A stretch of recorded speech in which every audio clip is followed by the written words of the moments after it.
Zelensky ने Putin से नए साल पर यूक्रेन पर किए गए हमलों का बदला ले लिया। जेलेंस्की की फौज ने डोनेस्क में रूसी सेना के एक ठिकाने पर हमला करके 400 सैनिकों के मारे जाने का दावा कर दिया। हालांकि रूस ने यह माना कि उस हमले में उसके 63 सैनिक ही मारे गए।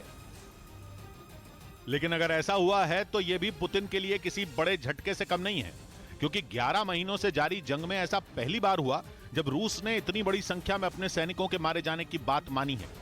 और कहा जा रहा है कि इस चोट से पुतिन बुरी तरह बौखला गए हैं।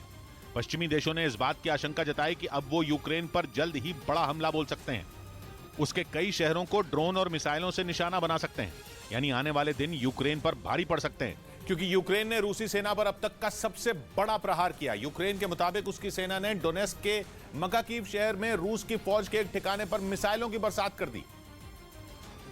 और इसके लिए एक बार फिर उसी हथियार का इस्तेमाल किया गया जिसने पुतिन के जवानों के पसीने छुड़ा रखे हैं। मकाकीव में रूस के ठिकाने को धूल में मिलाने के लिए यूक्रेन ने हाइमार्स से हमला बोला।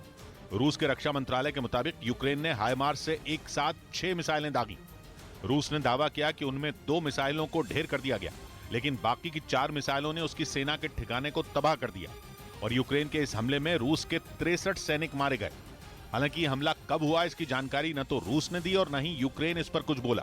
लेकिन माना जा रहा है कि नए साल के पहले 2 दिनों में यूक्रेन पर हुए हमले का बदला लेने के लिए रूसी सेना को निशाना बनाया गया, क्योंकि नए साल की शुरुआत होते ही रूस ने क्रूज मिसाइलों से यूक्रेन के कई शहरों को दहला दिया था। और इसके बाद उसने 2 दिन में ही शाहिद 136 ड्रोन से इतने वार किए कि यूक्रेन के कई शहर करहा उठे। यूक्रेन के मुताबिक 2 दिनों में रूस ने 80 से ज्यादा ड्रोन हमले के लिए भेजे। और कहा जा रहा है कि इसके बाद ही जेलेंस्की ने अपनी सेना को रूस से बदला लेने का आदेश दिया, जिसके बाद उनकी सेना ने ऐसा वार किया कि पुतिन के साथ साथ पूरा रूस दहल गया। खबर है कि रूस में भी अपने 63 सैनिकों की मौत के बाद भारी गुस्सा है। रूस के लोग पुतिन से मांग कर रहे हैं कि यूक्रेन के इस हमले का तगड़ा जवाब दिया जाए। और माना जा रहा है कि पुतिन ने इसकी तैयारी भी शुरू कर दी है, क्योंकि वो इस चोट का बदला लेने के लिए कुछ भी कर सकते हैं। और जेलेंस्की ने भी अपनी सेना के साथ देश के लोगों को भी इसके लिए तैयार रहने को कह दिया। और उन्होंने साफ कर दिया कि आने वाले दिनों में यूक्रेन के शहरों पर ड्रोन की बारिश हो सकती है।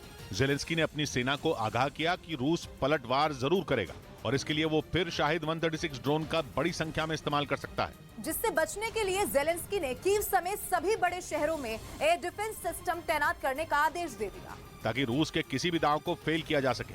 हालांकि पुतिन अपने सैनिकों की मौत का बदला लेने के लिए कौन सा कदम उठाएंगे इसका अंदाजा लगाना मुश्किल है, लेकिन वो पलटवार जरूर करेंगे और ये बात जेलेंस्की भी जानते हैं। उधर खबर है कि पाकिस्तान में ट्रेनें बंद होने की कगार पर पहुंच गई हैं, क्योंकि कंगाल हो चुके पाकिस्तान के पास ट्रेनें चलाने के लिए सिर्फ 3 दिन का डीजल बचा है। मतलब यह कि भयंकर आर्थिक बदहाली के दौर से गुजर रहे पाकिस्तान की हालत हर गुजरते दिन के साथ खराब होती जा रही है, क्योंकि उसके पास ना तो पैसा है और ना ही खाने के लिए अनाज। आटे की कीमत आसमान पर पहुंचने की वजह से पाकिस्तान में लोगों के सामने रोटी तक का संकट खड़ा हो गया है।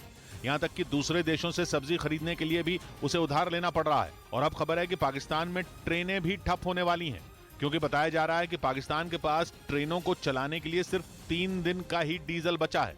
और अगर जल्द ही डीजल की सप्लाई नहीं हुई तो वो दिन दूर नहीं जब पाकिस्तान में ट्रेनें बंद हो जाएंगी।